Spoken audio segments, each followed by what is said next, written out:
The sound of approaching thunder woke Daisy Montgomery from her restless slumber. But as she stirred on the hard, packed dirt floor, she realized it wasn't thunder at all, it was hoofbeats, drawing nearer to the abandoned shed where she had sought refuge 3 days ago. Clutching her fevered infant son tighter against her chest, she backed into the darkest corner, praying whoever approached would pass by without discovering them. Wyoming Territory, 1878, had been unforgiving to the young widow. After losing her husband to pneumonia just months before their son's birth, 22-year-old Daisy had tried to make the journey from Missouri to her sister's home in Oregon. But her meager savings had only gotten her as far as this desolate stretch of prairie before her wagon wheel broke and her horse went lame. Then, as if fate hadn't been cruel enough, little Thomas had fallen ill with a fever that wouldn't break. The hoofbeats slowed, then stopped. Daisy heard the creak of saddle leather, then heavy boots hitting the ground outside the dilapidated shed. Her breath caught in her throat as the rickety door swung open, flooding the small space with the harsh light of the late afternoon sun. A silhouette filled the doorway, tall, broad-shouldered, unmistakably male. Daisy pressed herself further against the rough wooden wall. "Hello," a deep voice called out. "Anyone in here?" Daisy remained silent, but little Thomas chose that moment to let out a weak, pitiful cry. The man's head turned in their direction, and he stepped fully into the shed, his eyes adjusting to the dim interior. "Madam," he said, softer now, "are you hurt?" In the thin streams of light filtering through the gaps in the wooden walls, Daisy could make out his features. He wore a dusty brown Stetson, his face weathered but not unkind. A revolver hung at his hip, but his hands were relaxed at his sides, showing no intention of reaching for it. "Please," Daisy whispered, her voice hoarse from disuse, "we need no trouble." The stranger approached slowly, and as he drew closer, Daisy could see concern etched in his features. His eyes fell to the bundle in her arms, where Thomas's flushed face peeked out from beneath a tattered blanket. "Your baby's sick," he stated plainly. Daisy nodded, tears welling in her eyes. "His fever won't break. I don't know what to do anymore." The man knelt down a respectful distance away. "Let me hold him," he said, extending his arms. "I've some experience with fevers." Daisy hesitated, clutching Thomas tighter. "Madam," the man said gently, "I'm Quentin Ross. I own the Double R Ranch about 5 miles east of here. I give you my word as a gentleman that I mean you and your child no harm, but that baby needs help, and quick." Something in his steady gaze made Daisy relent. With trembling hands, she passed her precious bundle to the stranger's large, calloused ones. Quentin cradled the infant with surprising gentleness, placing a palm against the baby's forehead. "He's burning up something fierce," he murmured. His eyes met Daisy's again. "How long has he been like this?" 2 days now," Daisy admitted, her voice breaking. "I've been using the last of our water to try to cool him, but—" Quentin nodded grimly. "He needs a doctor, and you both need proper shelter and food." He carefully handed Thomas back to Daisy and stood up. "My ranch isn't far. We've got a good doctor in town who comes out regular. He's likely there now, seeing to one of my hands who took a fall." Daisy struggled to her feet, swaying slightly as hunger and exhaustion threatened to overcome her. Quentin reached out to steady her, his touch light on her elbow. "When did you last eat, madam?" Daisy couldn't remember. The past days had blurred together in a haze of worry and fear. "That's what I thought," Quentin said, reading her silence. "Can you ride?" "Yes," Daisy managed. "But my horse—" "You'll ride with me," Quentin decided. "My horse is strong enough for the 3 of us for a short distance."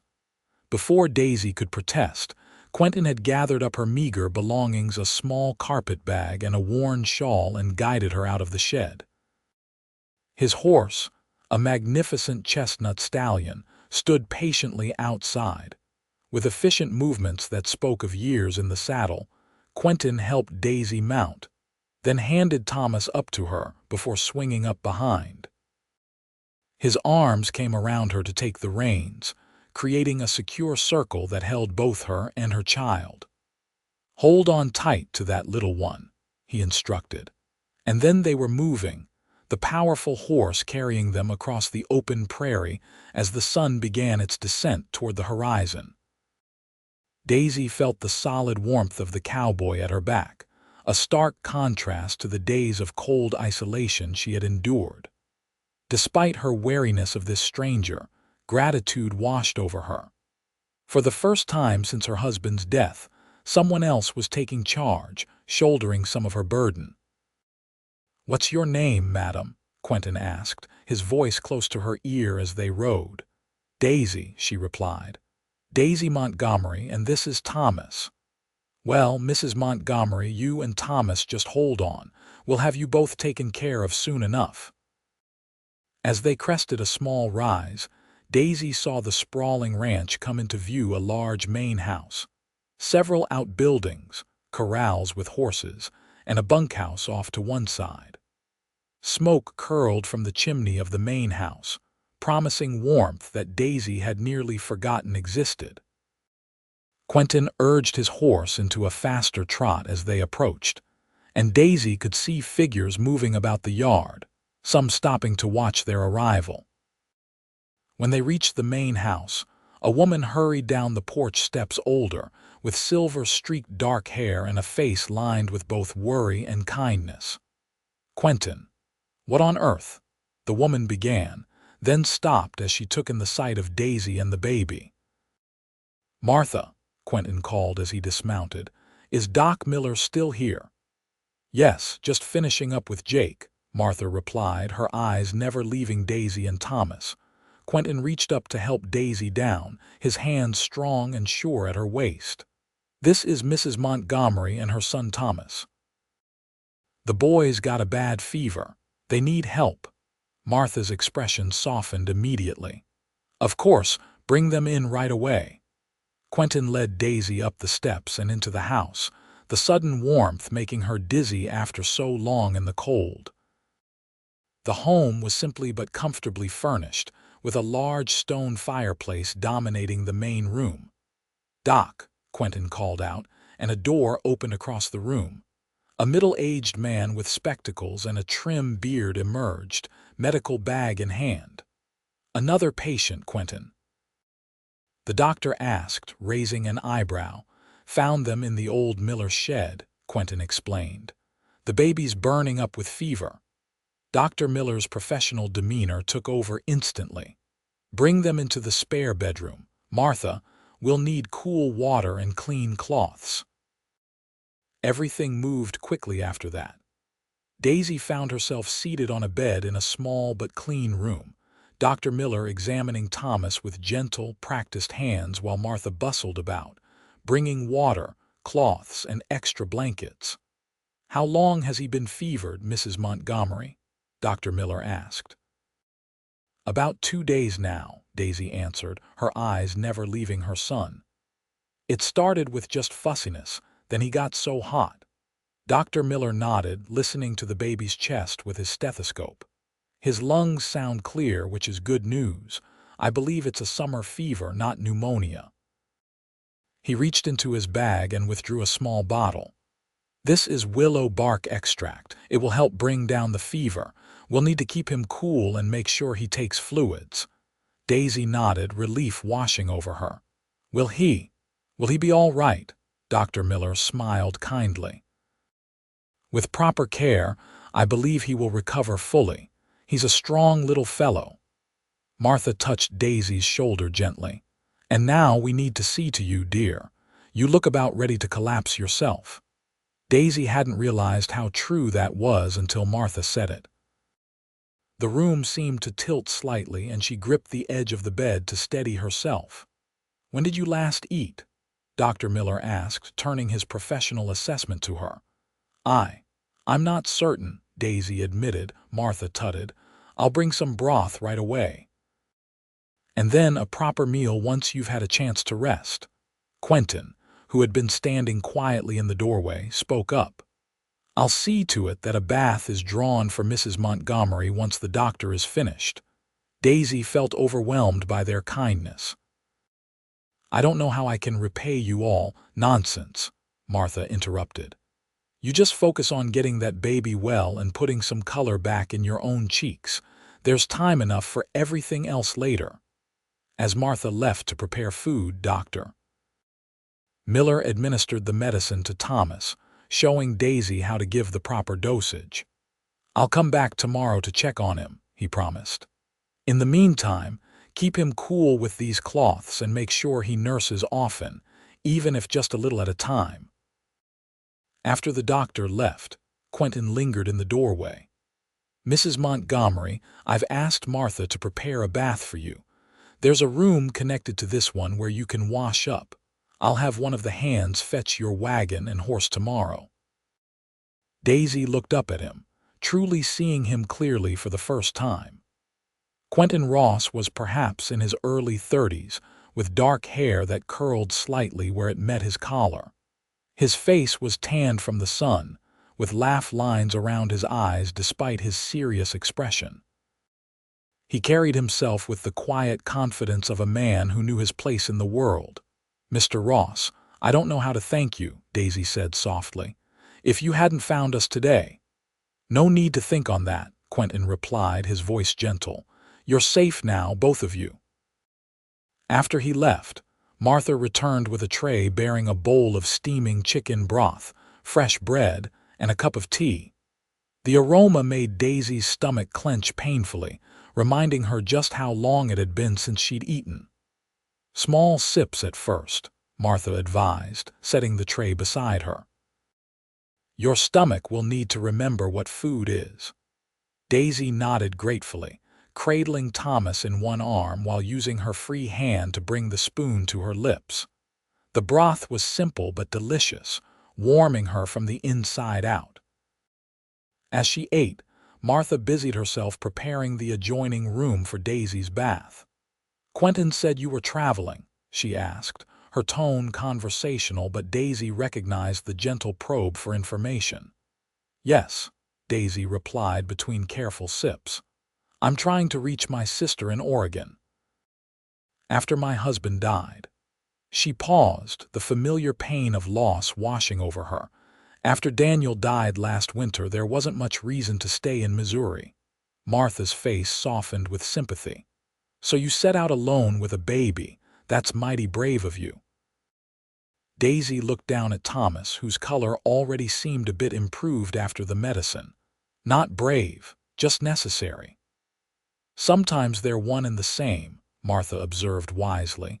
Your bath is ready whenever you are. I've laid out a clean nightgown and robe. They're my daughter's, but she's away teaching school in Denver this year. Once Martha left, Daisy carefully placed Thomas in the center of the bed, surrounding him with pillows, though he was far too young to roll.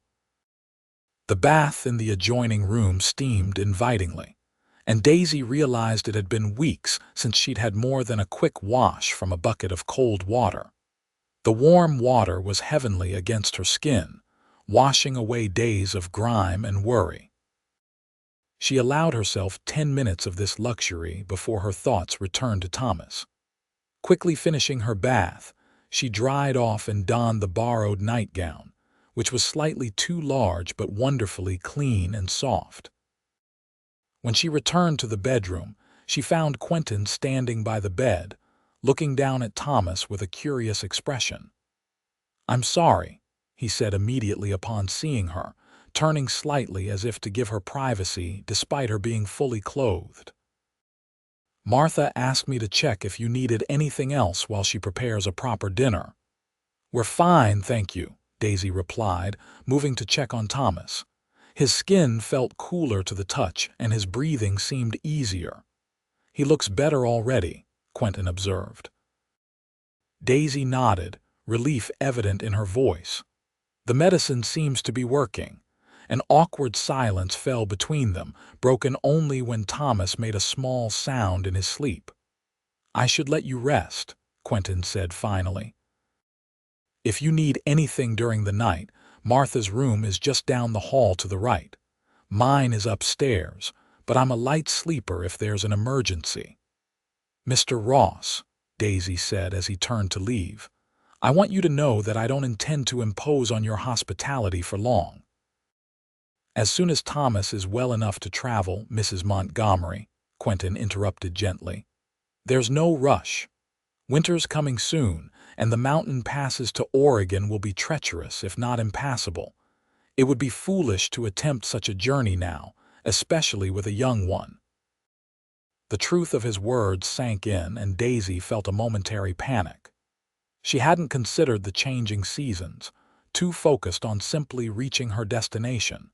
Seeing her distress, Quentin continued, "What I mean to say is that you're welcome to stay here until spring, when the journey will be safer. We have plenty of room, and an extra pair of hands is always welcome on a ranch." "I couldn't possibly, please," Quentin said. "Consider it, not for my sake or even yours, but for your son's." With that, he bid her good night and left, closing the door softly behind him.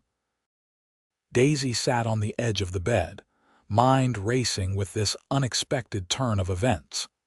The prospect of spending the winter here, among strangers, was daunting. Yet the alternative, continuing her journey as the weather turned, seemed increasingly foolhardy. Thomas stirred in his sleep, his small face more peaceful than it had been in days. For his sake, she would consider Quentin Ross's offer. For his sake, she would swallow her pride and accept help from this kind, enigmatic cowboy who had found them in their darkest hour. With that decision tentatively made, Daisy curled up beside her son and fell into the deepest sleep she had known in months, lulled by the unfamiliar sound of safety. Dawn broke clear and cold over the Double R Ranch, sunlight streaming through the curtains to wake Daisy from her deep slumber. For a moment, she was disoriented, the comfortable bed and warm room foreign after so many nights in her wagon or the abandoned shed. Then the events of the previous day came rushing back, and she turned quickly to check on Thomas. Her son lay beside her, his eyes open and alert, looking around with the curiosity of a healthy baby. When he saw her, his face broke into a toothless smile that made Daisy's heart swell. She placed a hand on his forehead. The fever had broken completely. "Oh, my sweet boy," she whispered, gathering him close. "You gave your mama quite a scare." A soft knock at the door interrupted their reunion. Martha entered, carrying a tray with a pot of coffee and a plate of biscuits. "Good morning, dear," she said warmly. "How is our little patient today?" "His fever's broken," Daisy replied, unable to keep the joy from her voice. "He seems like himself again." Martha set down the tray and came to peer at Thomas, who gurgled happily at the new face. "Well, look at that. Those bright eyes tell the whole story." She smiled at Daisy. "Doctor Miller will be pleased when he comes to check on him later." "I can't thank you enough for your kindness," Daisy said, accepting the cup of coffee Martha offered. "Nonsense. We're just glad to help." Martha bustled about, opening the curtains wider to let in more light. "I've laid out some clothes for you in the wardrobe, more of my daughter's things. They might be a bit large, but they'll do until we can see about getting your own items from your wagon. Mr. Ross mentioned that he would send someone for my wagon today," Daisy said, remembering their conversation from the night before. "Yes, Quentin and two of the hands rode out at first light," Martha confirmed. "They should be back by midday with your things." Daisy felt a twinge of guilt that Quentin himself had gone, rather than simply sending his workers. He didn't need to trouble himself personally. Martha gave her a knowing look. Quentin does what he thinks is right, always has. Ever since his brother left him the ranch 5 years ago, he's taken his responsibilities very seriously, not just to the land and animals, but to the people around him too. This new information made Daisy curious. His brother, Quentin Ross, was the original owner of the Double R. That's where the name comes from, Ross and Ross. When he decided to move to California, he left everything to Quentin. Martha poured herself a cup of coffee and sat in the chair by the window. Quentin was a Texas Ranger before that, if you can believe it. Gave it all up to run this place. Daisy tried to reconcile this information with the man she had met. A former lawman turned rancher, it explained the competence and authority he projected, as well as his instinct to help those in need. Now, Martha continued, changing the subject, once you're dressed and have had breakfast, I thought you might like a proper tour of the house and grounds. It's a fine day, and some fresh air would do both you and the little one good. Daisy agreed readily. After nearly a week confined to the wagon and shed, the prospect of moving freely was appealing. She fed and changed Thomas, then dressed in the borrowed clothes, a simple blue calico dress that hung a bit loose, but was clean and well made. The main house of the Double R was larger than it had appeared from the outside, with a spacious kitchen, dining room, sitting room, and several bedrooms on the ground floor, plus more rooms upstairs. Martha explained that besides herself and Quentin, there was a Chinese cook named Lai who had his own small quarters off the kitchen, and occasionally Quentin's foreman, Hank, would take meals with them. The rest of the hands, about 8 men in all, bunk in the bunkhouse and take their meals there, Martha explained as they stepped onto the wide front porch. Lai cooks for everyone, with some help from me for the main house. From the porch, Daisy could see the full extent of the ranch corrals holding horses in various stages of training, a large barn, the bunkhouse, and beyond them, pastures where cattle grazed. In the distance, mountains rose majestically, already dusted with early snow. "It's beautiful," Daisy breathed. Thomas cradled against her shoulder as he took in the sights with wide eyes. "That it is," Martha agreed. "Quentin has worked hard to make it successful. When he took over, the place was struggling. Now it's one of the most prosperous ranches in the territory." They continued their tour, Martha pointing out the various buildings and explaining their functions. Several ranch hands tipped their hats respectfully as they passed, eyeing Daisy with curious but polite interest. "Don't mind them," Martha chuckled. "They don't see many new faces out here, especially not pretty young women with babies." Daisy felt herself blush at the compliment. It had been a long time since anyone had called her pretty. Life as a widow and mother had left little time for vanity. As they circled back toward the house, Daisy spotted a group of riders approaching Quentin and 2 other men, one leading her horse and the other driving her wagon. "Perfect timing," Martha said. "Let's go meet them." By the time they reached the front of the house, Quentin was dismounting. He looked up as they approached, and Daisy was struck by how his serious expression softened when he saw Thomas in her arms. "Mrs. Montgomery," he greeted her, removing his hat. "I'm pleased to see you both looking better this morning." "Thanks to your kindness, Mr. Ross," Daisy replied. "Thomas's fever has broken completely," Quentin nodded, satisfaction evident in his eyes. "I'm glad to hear it. We've brought your wagon and belongings. The wheel was indeed broken, but our blacksmith, Jeb, can fix it easily enough." "Thank you," Daisy said sincerely. "I don't know how I'll ever repay such generosity." Quentin waved away her concern. "No need for that. Have you given any thought to my offer about staying through the winter?" Martha looked between them with interest, clearly not having been informed of this discussion. "I have," Daisy admitted. "And you're right, attempting to reach Oregon now would be foolhardy. If your offer still stands, I would be grateful to accept shelter until spring." "It stands," Quentin confirmed, a hint of a smile touching his lips. "And it's not charity, Mrs. Montgomery. Every ranch needs extra hands, especially as winter approaches. If you're willing, there's plenty you could help with to earn your keep." Daisy straightened her shoulders. "I'm no stranger to hard work, Mr. Ross. I grew up on a farm in Missouri and ran our household after my husband fell ill." "I don't doubt it," Quentin replied, and there was respect in his tone that warmed Daisy unexpectedly. "For now, though, focus on getting your strength back and seeing to your son. There'll be time enough for work later." With that settled, Quentin instructed his men to bring Daisy's belongings to the house. As they did so, Dr. Miller arrived for his promised visit, pronouncing Thomas fully recovered from his fever but advising a few more days of rest before exposing him too much to the chill autumn air. The next few days passed in a gentle rhythm as Daisy acclimated to life at the Double R. True to her word, as soon as she felt strong enough, she began helping Martha with household chores, cooking, cleaning, mending.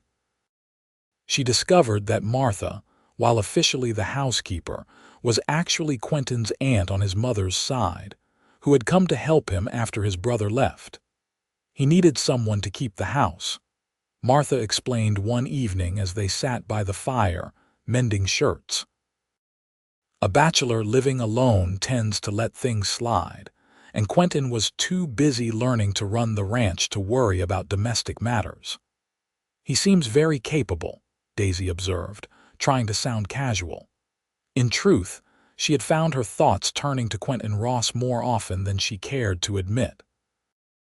There was something compelling about the quiet rancher with his steady gaze and unexpected gentleness. Martha's knowing smile suggested she saw right through Daisy's attempt at nonchalance. "He is that. Quentin always was the responsible one, even as a boy. Quinn was the charmer, the risk-taker. Quentin was the one who made sure the chores were done and everyone was taken care of." "You've known him his whole life, then?" "Since he was born," Martha confirmed. "My sister, their mother, died when the boys were young. I helped their father raise them whenever I could, though I had my own family then." Daisy's heart ached for the motherless boys. That must have been difficult for them. It was, but they had each other. They were close, despite being so different. Martha set down her mending and reached for her tea. Quentin took it hard when Quinn left for California. Not that he blamed his brother. Quinn was never meant for ranch life, but I think he feels the responsibility of maintaining the family legacy all the more keenly now. Daisy considered this as she stitched. It explained much about Quentin's serious demeanor and his dedication to the ranch. He carried not just his own dreams but those of his family as well. Their conversation was interrupted by the subject himself, who entered the sitting room with a ledger under his arm. He acknowledged both women with a nod, then settled at the desk in the corner to work on his accounts. Daisy found herself watching him surreptitiously. In the warm lamplight, with his brow furrowed in concentration, he looked less the intimidating rancher and more like a man carrying the weight of many concerns. Without his hat, his dark hair fell across his forehead, and occasionally he would push it back with a distracted gesture that Daisy found oddly endearing. As if sensing her gaze, Quentin looked up suddenly, catching her watching him. Instead of looking away, Daisy offered a small smile, which he returned after a moment's hesitation. Something unspoken passed between them in that brief exchange, a recognition, perhaps, of shared understanding. Martha, missing nothing, glanced between them with thinly veiled amusement before announcing that she was retiring for the evening. After she left, a comfortable silence settled over the room, broken only by the crackling of the fire and the occasional scratch of Quentin's pen.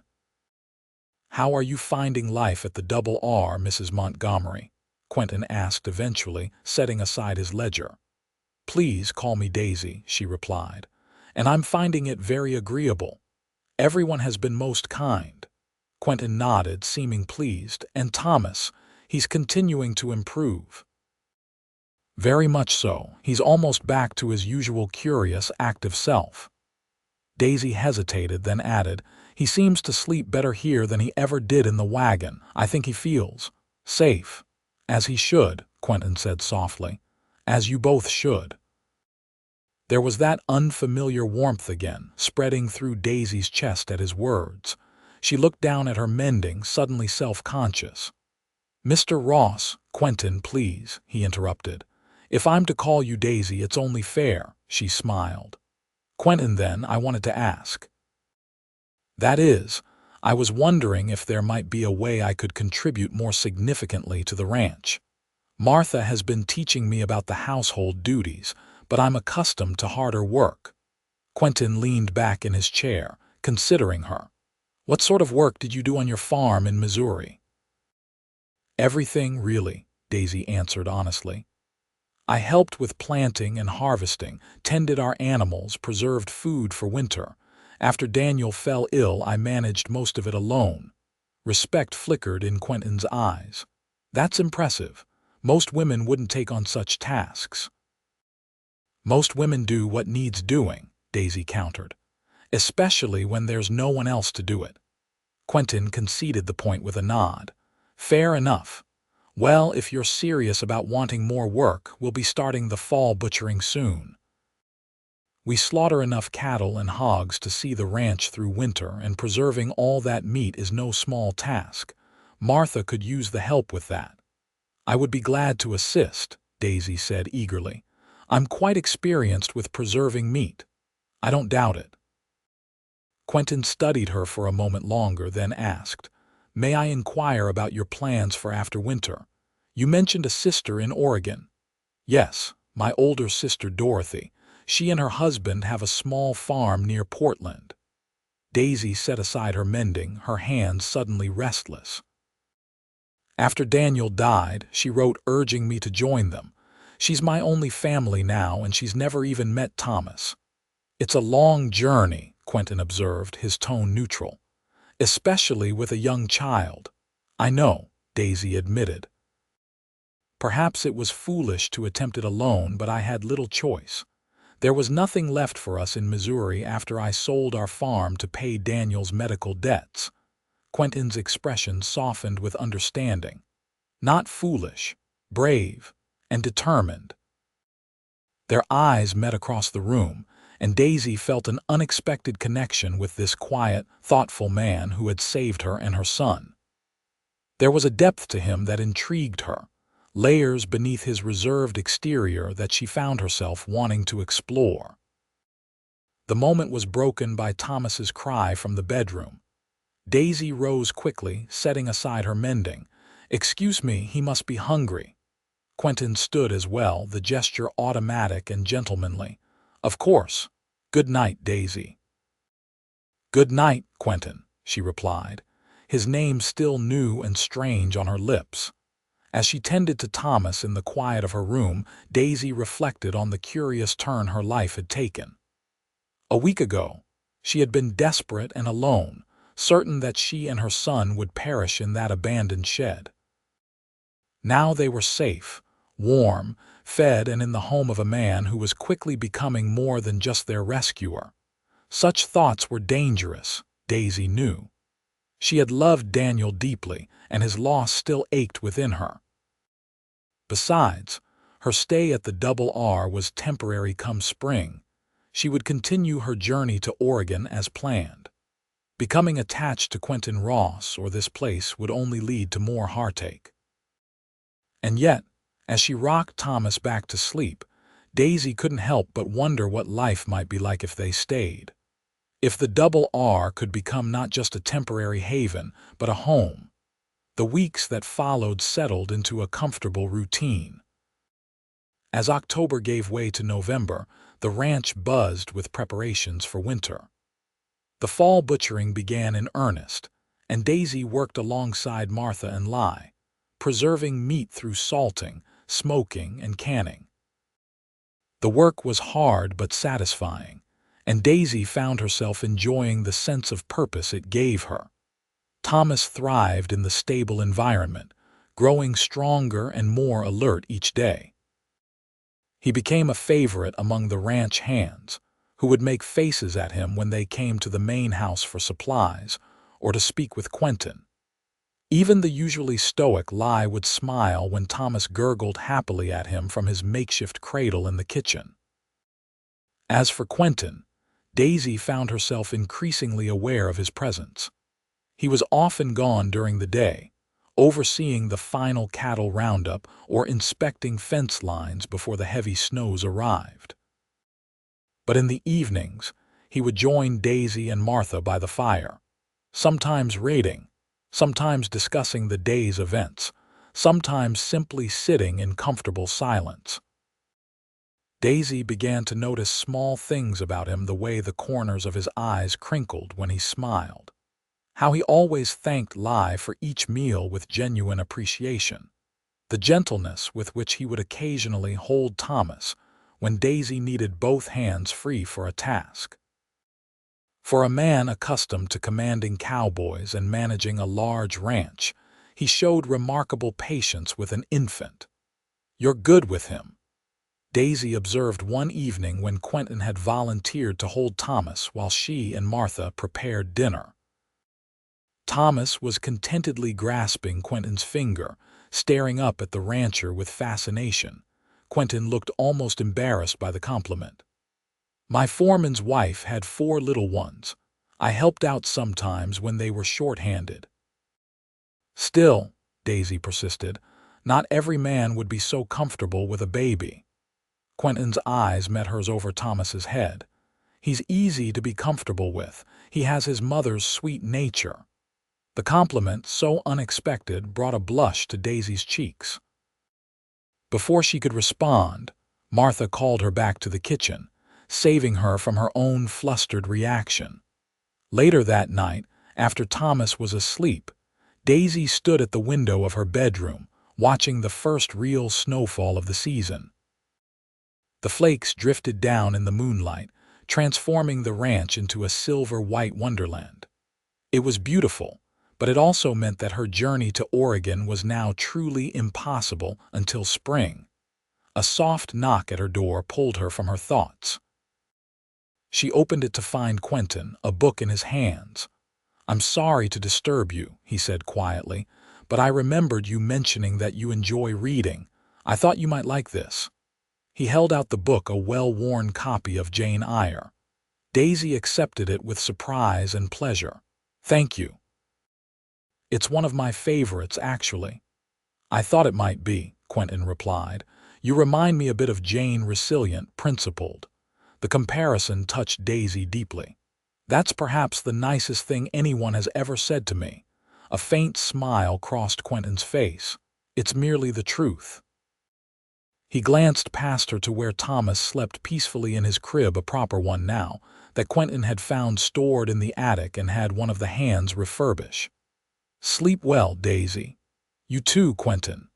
After he left, Daisy ran her fingers over the book's cover, touched by the thoughtful gesture. It was becoming harder to remember that her stay here was temporary, that Quentin Ross was simply a kind man helping a woman in need, not someone who could be a permanent part of her life. As November turned to December, the snow deepened around the ranch, creating a cocoon of isolation that was both peaceful and intimate. With outdoor work limited by the weather, more time was spent in the main house. Quentin worked on his accounts and correspondence, planned for spring breeding, and oversaw repairs to equipment. Daisy helped Martha with winter sowing and preserving the last of the fall vegetables, while also caring for Thomas, who was now trying to crawl and required constant vigilance. The approach of Christmas brought a festive atmosphere to the ranch. Under Martha's direction, the house was decorated with pine boughs and red ribbons. Lai prepared special treats, and even the ranch hands seemed more cheerful, singing carols as they went about their reduced winter duties. One afternoon, while Thomas napped, Daisy found herself alone in the kitchen with Lai, helping him prepare bread for the next day. The Chinese cook was usually quiet, but over the weeks, Daisy had earned his trust through her hard work and respectful manner. "Miss Daisy make good bread," Lai observed as she kneaded the dough with practiced hands. "Good mother, too. Boss watch you much." Daisy's hand stilled momentarily. "Mr. Ross watches me," Lai nodded sagely. "When you not looking. Same way my father look at my mother with heart and eyes." Daisy resumed kneading, trying to hide her flustered reaction. "I'm sure you're mistaken, Lai. Mr. Ross is simply being kind to a woman in need." Lai shrugged, unconvinced. "Lai old, not blind. Boss different since you come. Smile more, talk more." He pointed a flour-covered finger at her. "You different too. Face bright like sunrise when boss enter room." Daisy couldn't deny it, at least to herself. Her feelings for Quentin had grown steadily over the weeks, developing from gratitude into something deeper and more complex. But she had no right to such feelings, not when she would be leaving come spring, not when her heart should still be faithful to Daniel's memory. "Lie," she said softly. "Even if what you say is true, it doesn't matter. I'll be leaving for Oregon when the weather clears." Lai regarded her with ancient wisdom in his eyes. Why leave place where heart happy? The simple question struck Daisy like a physical blow. Why indeed? Because it was the plan. Because her sister was expecting her.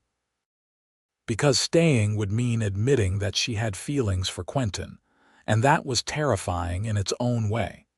Before she could formulate a response, the kitchen door opened and Quentin himself entered, stomping snow from his boots. His face was reddened from the cold, but he smiled when he saw them. "Something smells wonderful in here," he remarked, unwinding the scarf from his neck. "Miss Daisy make bread," Lai said with just a hint of mischief in his eyes. "Very good with hands." Daisy shot the cook a warning glance which he pretended not to see as he busied himself at the stove. Quentin, oblivious to the undercurrent, removed his coat and hung it by the door. "I've just come from town," he told Daisy. "The general store had a new shipment of fabric, and I thought you might like to see these." He reached into his pocket and pulled out several small packages, which he set on the table. Unwrapping them, Daisy found lengths of ribbon in various colors, a packet of sewing needles, and a small wooden rattle. "The ribbons and needles I thought you could use for your sewing," Quentin explained, suddenly seeming unsure of himself. "And the rattle. Well, Thomas is getting old enough to enjoy such things, isn't he?" Daisy was touched beyond words at his thoughtfulness. "This is so kind of you, Quentin. Thomas will love the rattle, and these ribbons are perfect for the Christmas gifts I've been making." Relief and pleasure crossed Quentin's face. "I'm glad you like them." An impulse seized Daisy, and before she could think better of it, she stood on tiptoe and placed a quick, chaste kiss on Quentin's cheek. "Thank you," she said softly. Quentin froze, surprise evident in his expression. For a terrible moment, Daisy feared she had overstepped, that her impulsive gesture had offended him. Then his face softened, and the look in his eyes made her heart skip a beat. "You're very welcome, Daisy," he replied, his voice lower than usual. The moment stretched between them, laden with unspoken feelings. In the background, Lai cleared his throat pointedly, breaking the spell. Quentin took a step back, and Daisy returned her attention to the bread dough, her cheeks flushed. "I should check on the men at the north pasture," Quentin said, reaching for his coat. "I'll see you at dinner." After he left, Lai gave Daisy a knowing look. "Heart and eyes," he repeated firmly, then turned back to his cooking with a satisfied nod. Daisy couldn't argue with him anymore. Not when her own heart was racing from a simple moment of connection. Not when the memory of Quentin's expression after her impulsive kiss had ignited something warm and hopeful within her. That evening, as they gathered for dinner, there was a new awareness between Daisy and Quentin. Their eyes met more frequently across the table, and when their hands accidentally touched as they both reached for the salt, neither pulled away immediately. Martha observed their interactions with a poorly concealed smile. After dinner, when Quentin had retired to his study and Daisy was settling Thomas for the night, the older woman followed her into the nursery. "He's never brought gifts from town before," Martha commented casually as she watched Daisy rock Thomas. "Not for anyone." Daisy focused on her son, avoiding Martha's knowing gaze. "He was simply being kind." "Quentin is always kind," Martha agreed, "but this is different. I've known that boy his entire life, and I've never seen him look at anyone the way he looks at you." Daisy's hand stilled on Thomas's back. "Martha, please don't. I can't allow myself to think that way. I'll be leaving in the spring." "Will you?" Martha asked gently. "Are you so certain of that now?" The question hung in the air between them. Daisy had been so sure of her plan: reach Oregon, start a new life near her sister, give Thomas the family connection he deserved. But now, the thought of leaving the double R, of leaving Quentin, created an ache in her chest that she couldn't ignore. "I don't know anymore," Daisy admitted in a whisper. "I just don't know." Martha patted her shoulder sympathetically. "The heart knows what it wants, dear, even when the head isn't ready to admit it. Just don't wait too long to listen to it. Life is too short for regrets." With those words of wisdom, Martha left Daisy alone with her thoughts and her sleeping son. As she gazed down at Thomas's peaceful face, Daisy realized that her decisions now affected not just her future, but his as well. She wanted to give him stability, family, a place to belong. She had thought that meant Oregon and her sister's farm. But perhaps belonging could be found here, at the double R, with Quentin. The idea both thrilled and terrified her. To allow herself to love again, to trust her heart and Thomas's future to another man, it was a leap of faith she wasn't sure she was ready to make. But as the days passed and Christmas drew nearer, Daisy found herself imagining a future at the double R more and more frequently. She pictured Thomas growing up here, learning to ride, helping with ranch chores. She imagined more evenings by the fire with Quentin, more shared meals and conversations, more of those looks that made her heart race. Christmas Eve arrived with a fresh blanket of snow and a sense of anticipation that went beyond the holiday itself. The main house was filled with the scents of Li's cooking and the sounds of the ranch hands who had been invited in for the evening meal, a tradition Quentin maintained from his brother's time. Daisy had spent the previous weeks secretly sewing gifts: a new scarf for Martha, embroidered handkerchiefs for Li, small sachets filled with dried herbs and flowers for the ranch hands. For Quentin, she had embroidered a handkerchief with his initials and, in a moment of boldness, a small heart in the corner. As she dressed for the evening in her best dress, one of her own that Martha had helped her alter to the current fashion, Daisy wondered if the handkerchief revealed too much of her feelings. Perhaps Quentin wouldn't notice the heart, or would think it merely a decorative touch. Or perhaps, a small voice whispered within her, he would understand its meaning perfectly.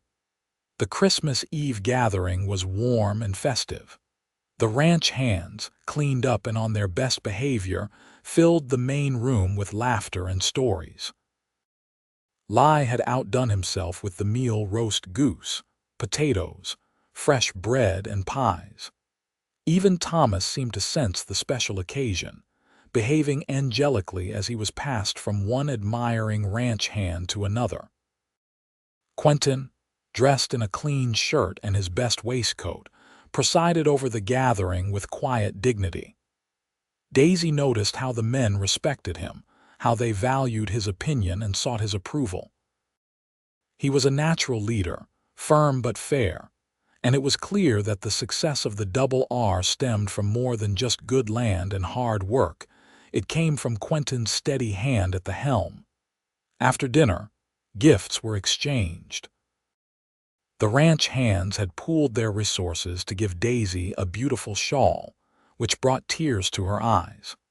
Martha received various small tokens from the men, and Lai was presented with a new set of kitchen knives that made him beam with pleasure. When it came time for Daisy to give Quentin her gift, she felt suddenly shy. The room had quieted somewhat, many of the hands having moved to the kitchen for Lai's special Christmas punch. Martha was occupied showing one of the younger cowboys how to properly hold Thomas, leaving Daisy and Quentin relatively alone by the fire. "I made this for you," Daisy said, holding out the small package wrapped in brown paper and tied with one of the ribbons he had brought her from town. Quentin accepted it with a smile that transformed his usually serious face. "Thank you. I have something for you as well." He reached into his waistcoat pocket and withdrew a small box. They exchanged gifts, and Daisy waited as Quentin carefully unwrapped his present. When he saw the handkerchief, his expression softened. He ran his thumb over the embroidered initials, then paused when he noticed the small heart in the corner. His eyes lifted to meet hers, a question in their depths. Daisy nodded almost imperceptibly, confirming what he suspected, that the heart was no accident, no mere decoration. "It's beautiful," Quentin said quietly. "I'll treasure it." The way he carefully folded it and placed it in his breast pocket, close to his heart, spoke volumes. "Open yours," he urged, gesturing to the box in her hands. Daisy untied the ribbon and opened the box to reveal a delicate silver locket on a chain. "Oh, Quentin," she breathed, lifting it from the box. "It's lovely. Open it," he encouraged. Inside the locket was a tiny portrait, not a photograph, but a small, exquisitely detailed drawing of Thomas, captured in a moment of laughter. "How did you?" Daisy asked, amazed by the likeness. "Hank's wife is quite talented," Quentin explained. "I asked her to sketch him one day while you were busy with the preserving. Do you like it?" "Like it? I love it," Daisy said, her voice thick with emotion. "It's the most thoughtful gift I've ever received." Quentin took the locket from her hands and moved behind her. "May I?" he asked, and when she nodded, he fastened it around her neck, his fingers brushing against her skin with gentle care. When he stepped back around to face her, his eyes were serious. "Daisy, he began, but was interrupted by a loud crash from the kitchen, followed by raucous laughter. Whatever he had been about to say was lost in the ensuing commotion as Lai berated one of the hands for dropping a tray of cups. The moment broken, Quentin smiled ruefully. "Perhaps we can talk tomorrow, when things are quieter." Daisy nodded, both disappointed and relieved at the interruption. She had a sense that whatever Quentin wanted to say would change things between them irrevocably, and while part of her longed for that change, another part feared it. The remainder of the evening passed in a blur of celebration. By the time the last ranch hand had stumbled back to the bunkhouse and Martha had retired to her room, Daisy was exhausted but happy. She put Thomas to bed, then stood by the window in her room, looking out at the moonlit snow and touching the locket at her throat. A soft knock at her door startled her from her reverie. Opening it, she found Quentin standing there, his expression determined. "I know it's late," he said, "but I couldn't sleep without saying what I meant to earlier." Daisy's heart began to race. "Would you like to come in?" she offered, opening the door wider. Quentin hesitated, then nodded. Just for a moment. He entered the room but remained standing near the door, respecting propriety even as he breached it by visiting her chamber at night. In the soft glow of the bedside lamp his face was shadowed, but his eyes were bright and intent. "Daisy," he began, his voice low to avoid waking Thomas, "I know you came here by chance, and that your plan has always been to continue to Oregon in the spring, but these past weeks, having you and Thomas here, He paused, seeming to search for the right words. "What I'm trying to say is that I hope you'll consider staying, permanently."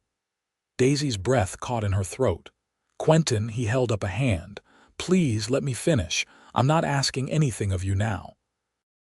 I know you're still healing from your loss, and that any decision about your future needs to be made in your own time.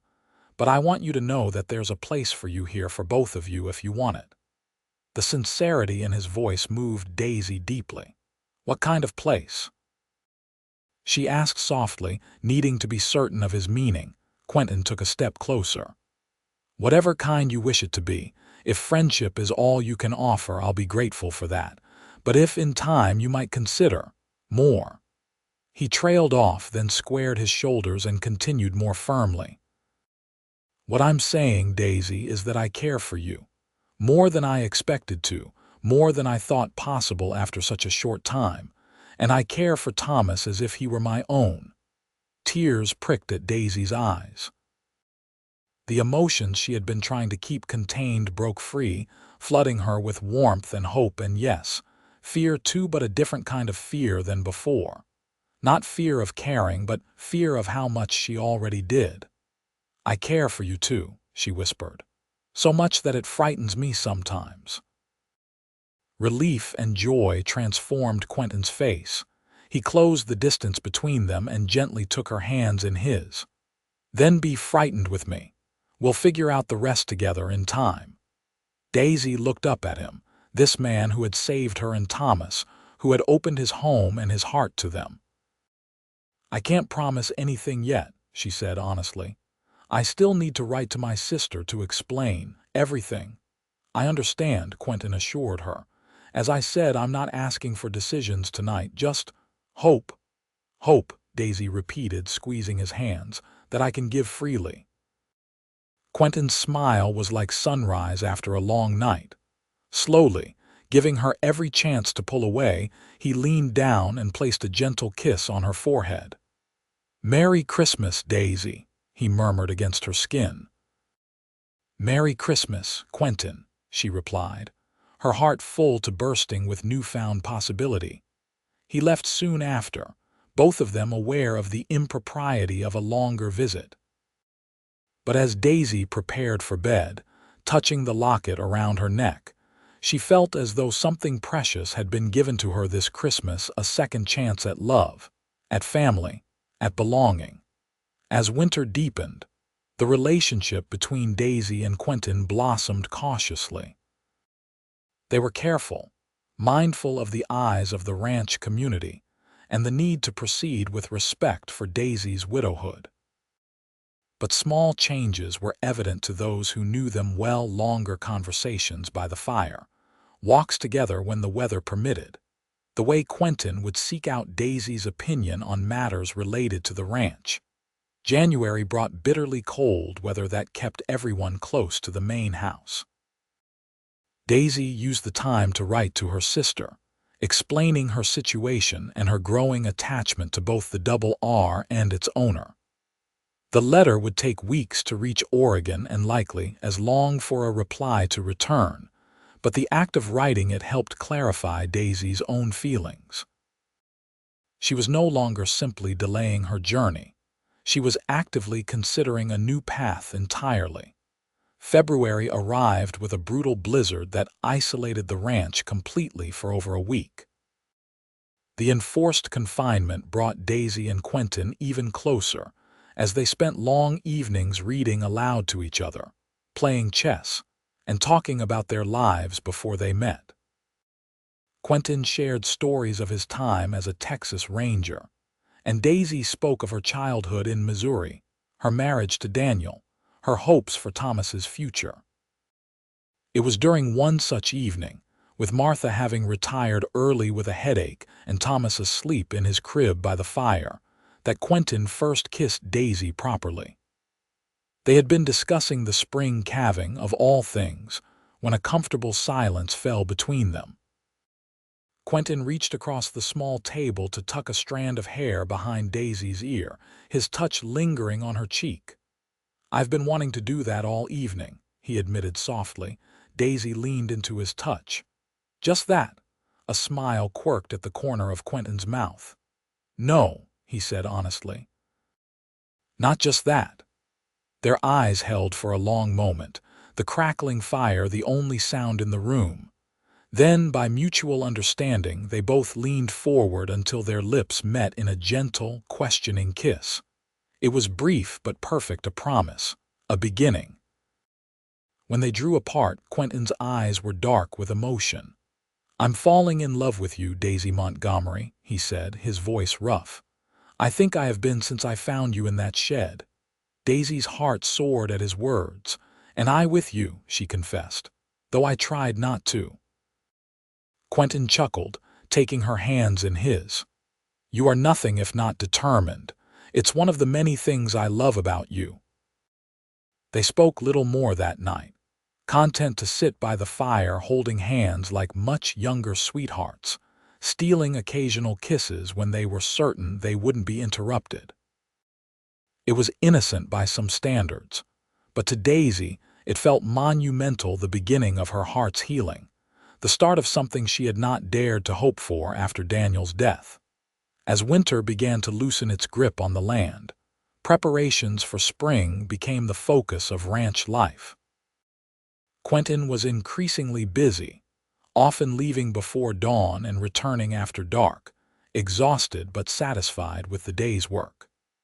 Daisy took on more responsibilities in the house, freeing Martha to help with the record-keeping that multiplied as calving season approached. In early March, a reply finally arrived from Daisy's sister. Dorothy expressed surprise at Daisy's changed circumstances, but wrote supportively of her growing attachment to Quentin and the double R. "Life has a way of taking unexpected turns," she wrote. "If you have found happiness again, only a fool would tell you to turn away from it. Oregon will still be here if you ever wish to visit." The letter removed the last obstacle to Daisy's decision. That evening, after Thomas was asleep, she sought out Quentin in his study. He looked up from his ledgers with a tired smile that warmed when he saw her expression. "You look like a woman who has made up her mind about something," he observed, setting aside his pen. Daisy nodded, suddenly nervous despite her certainty. "I received a letter from Dorothy today." Quentin's expression grew serious. And she gives her blessing for what it's worth," Daisy said, moving closer to his desk. "But more importantly, I've given myself permission to choose the path that feels right, not just the one I planned." Hope dawned in Quentin's eyes. "And what path is that, Daisy?" She took a deep breath. "The one that leads to a life here at the double R, with you if that's still what you want." Quentin was on his feet in an instant, coming around the desk to take her hands. "It's all I want," he said fervently. "You and Thomas here, making this house a home, making this ranch a family again." "Then ask me properly," Daisy whispered, her heart racing. Understanding lit Quentin's face. Without hesitation, he dropped to one knee before her, still holding her hands in his. "Daisy Montgomery," he said, his voice steady despite the emotion evident in his eyes, "will you do me the great honor of becoming my wife? Will you allow me to be a father to Thomas, to care for you both for the rest of my days?" Tears of joy sprang to Daisy's eyes. "Yes," she said simply. "With all my heart, yes." Quentin rose and pulled her into his arms, kissing her with a passion that had been held in check for too long. Daisy responded in kind, all her doubts and fears dissolved in the certainty of his love. When they finally broke apart, both breathless, Quentin rested his forehead against hers. "I don't want to wait," he murmured. "As soon as the pass is clear enough for the preacher to make it from town, yes," Daisy agreed immediately. "I don't want to wait either."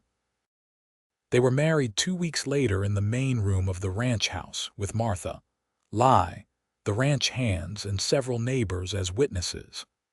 Thomas, now nearly 8 months old and sitting up on his own, watched the proceedings from Martha's lap with wide, curious eyes. Daisy wore a new dress of pale blue silk that Quentin had somehow managed to procure from Denver, with the silver locket containing Thomas's portrait around her neck. Quentin wore a new suit and carried the handkerchief she had embroidered for him in his breast pocket. The ceremony was simple but deeply meaningful.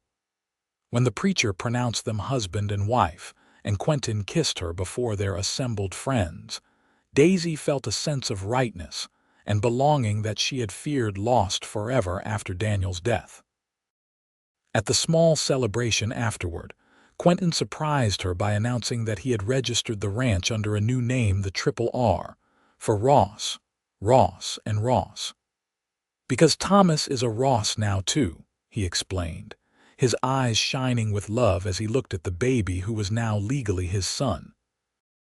That night, after the guests had departed and Thomas was sleeping soundly in the nursery that had once been Quentin's childhood room, husband and wife retired to the master bedroom that was now theirs to share.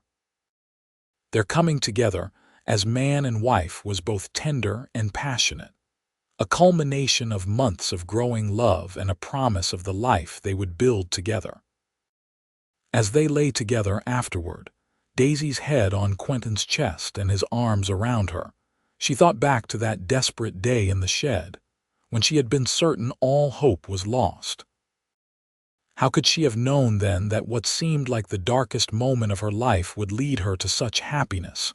"What are you thinking about?" Quentin asked, his voice a rumble beneath her ear. "About how far we've come," Daisy replied honestly. "If you hadn't found us that day—" Quentin's arms tightened around her. "But I did find you, and I'll never let you go." "I'm counting on that, husband," Daisy said, lifting her head to smile at him. "Wife," Quentin returned, the word filled with wonder and satisfaction. He kissed her again, a seal on their vows, a promise for their future. Spring came in full force to the Double R, or rather, the Triple R Ranch. The land burst into life with wildflowers and new grass. The cattle were driven to summer pastures, and the rhythm of ranch life adapted to the changing season. Daisy found her place easily, having already become an essential part of the ranch's operation during her months there. Thomas thrived under the combined care of his mother and his new father. Quentin proved to be a natural parent, patient and loving, eager to show his son the wonders of ranch life even at such a young age. The sight of the tall rancher carrying the baby on his shoulders around the corrals, pointing out the horses and explaining their qualities, became a common and beloved scene at the Triple R. By summer, Daisy had fully settled into her role as the rancher's wife. She managed the household with efficiency, assisted with ranch business when needed, and had even begun to learn to ride properly, a skill she had never fully acquired in Missouri. Quentin was a patient teacher, and Daisy proved an apt pupil. Their love deepened with each passing day, growing from the initial spark of attraction into something solid and enduring. They had their disagreements. Of course, Daisy was too independent and Quentin too protective for their marriage to be without occasional conflict, but they learned to work through their differences with respect and compromise. In late August, as the first hints of autumn began to touch the aspen trees with gold, Daisy discovered she was expecting their first child together. When she shared the news with Quentin, his joy was boundless. He lifted her off her feet and spun her around, then immediately apologized, setting her down gently as if she might break. "I'm with child not made of glass," Daisy laughed, touched by his concern. "You're carrying precious cargo," Quentin replied, placing a reverent hand on her still flat stomach. "Our child." "Our second child," Daisy corrected him softly. "Thomas is as much yours now as this one will be." Quentin's eyes shone with emotion. "Yes," he agreed, "our second child." The pregnancy progressed smoothly through the fall and winter. Thomas, now walking and beginning to talk, seemed to understand something important was happening. He would pat Daisy's growing belly and say, "Baby," with solemn concentration. Winter on the Triple R was different this year, still challenging with its cold and isolation, but filled with warmth and anticipation rather than uncertainty. Daisy and Quentin spent the long evenings planning for the future, discussing names for the new baby, and cherishing their time with Thomas. In early April, just as the first spring calves were being born across the ranch, Daisy went into labor. Martha sent one of the hands galloping for the doctor while she and Lai prepared the birthing room. Quentin paced anxiously, torn between staying with Daisy and keeping Thomas occupied and away from the birthing chamber. "Go to him," Daisy urged during a brief respite between contractions. "He needs you now. I have Martha." Reluctantly, Quentin agreed, pressing a kiss to her damp forehead before going to their son. The labor was long but uncomplicated. As dawn broke over the Triple R, a lusty cry announced the arrival of Quinn Daniel Ross, named for Quentin's brother and Daisy's first husband, a joining of their pasts, as they moved forward into their shared future. When Quentin was finally allowed to enter the room, he found Daisy propped up against pillows, their newborn son cradled in her arms. The look of wonder on his face as he beheld his wife and child was something Daisy knew she would remember for the rest of her life. "He's perfect," Quentin whispered, sitting carefully on the edge of the bed and extending a finger for the baby to grasp. "Just like his mother." "And stubborn like his father," Daisy teased weakly. "He took his time making an appearance." Quentin laughed softly, then leaned in to kiss her tenderly. "Thank you," he said against her lips. "For what? For everything. For Thomas. For Quinn. For making my life complete in ways I never imagined possible." Later that morning, when Daisy had rested, Quentin brought Thomas in to meet his new brother.